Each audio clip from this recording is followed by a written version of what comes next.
I usually have the easiest job, and this is not an exception.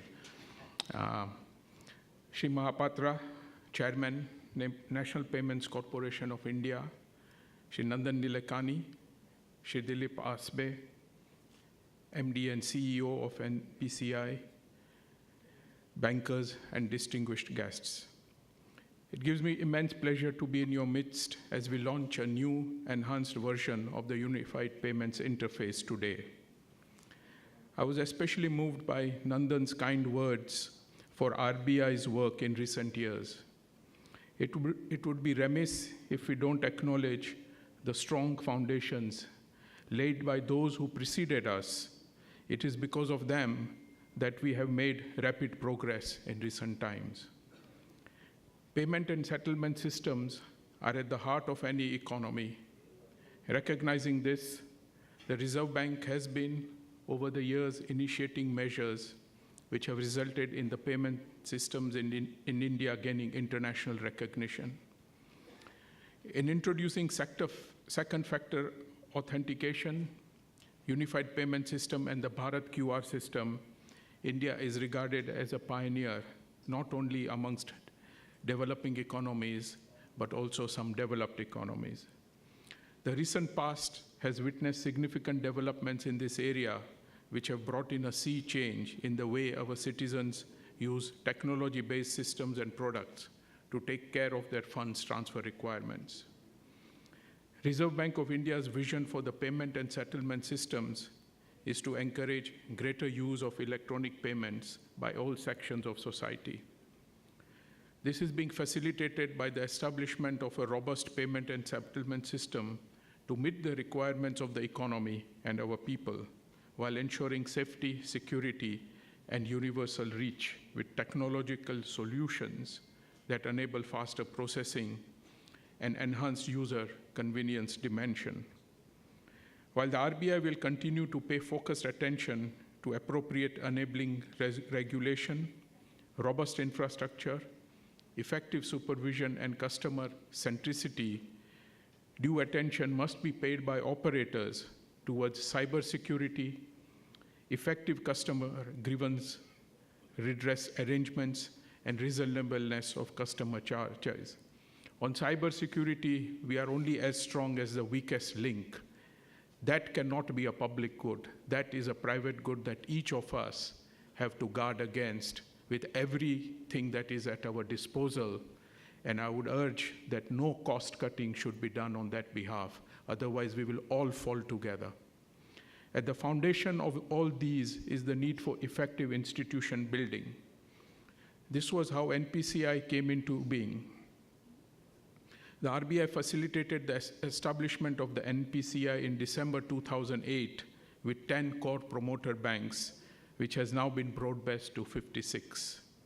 The proximate objective behind NPCI was to facilitate provision of convenient, anytime, anywhere payment services which are secure and easy to use.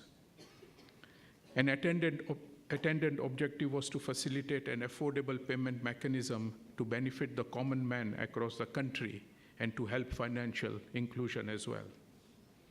One of the more successful products of NPCI has been the Unified Payments Interface that powers multiple bank accounts into a single mobile application or of any participating bank for immediate fund transfer and merchant payments without parting with any sensitive information. It supports merchant payments, utility bill payments, over-the-counter payments, QR code, scan and pay basic payments, and the like through mobile devices which are on a 365, 24/7 basis. The UPI has exhibited significant growth since inception, both in volume and value terms, and has established itself as a true vehicle for retail funds transfers in volume terms. I'm pleased that with a view to widen the scope and to increase digital payments in India, an enhanced version of UPI is being launched today. It will open new areas for digital payments, such as retail applications for initial public offerings of companies, which can now be processed through UPI. I'm certain that UPI 2.0 will take simplicity, security, and seamlessness to the next level, which will serve as a benchmark for other products in the ecosystem. We saw that this new version of UPI has enhanced features. I won't go into that because we got a live demonstration. The invoice in the inbox, the signed intent QR, UPI mandate with blocking of funds, and the UPI for overdraft account.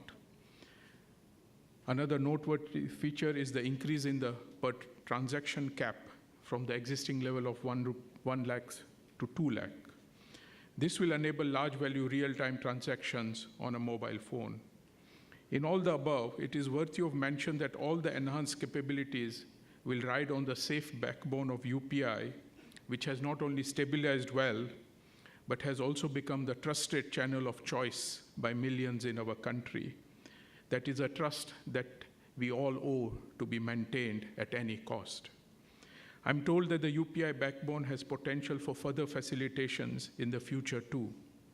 Some of the possibilities include integration with newer payment systems of the future in view of its standardized formats and structures, capability to integrate with many homegrown e-commerce applications which hold substantial potential, emerging innovative delivery channels using the digital mode, and so on, thus making it truly versatile. In a span of about a decade of its existence, NPCI has gained the status of being a systemically important payment infrastructure, a CP. Such a status brings with it added responsibility, and I'm sure that NPCI will continue to excel in its role of a pioneer payment system provider. I also believe that as a designated CP, NPCI would continue to pursue the sound principles of governance, sustenance, innovation, reliability, and resilience. It should also continually assess the performance of its systems and products by benchmarking expected performance metrics in respect of technical declines, business declines, processing speed, and capacity. To conclude, India has been enjoying a very healthy evolution of payment systems.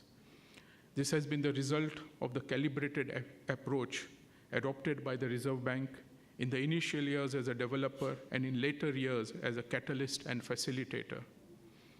Today, our systems are not only comparable to systems anywhere in the world, but they also do set standards and good practices for others to emulate. We get requests from many countries to share the architecture.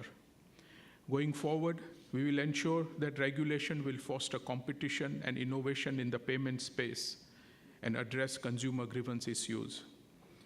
I'm sure that products like UPI will continue to serve the nation's aim of bringing all its citizens to the fold of digital payments.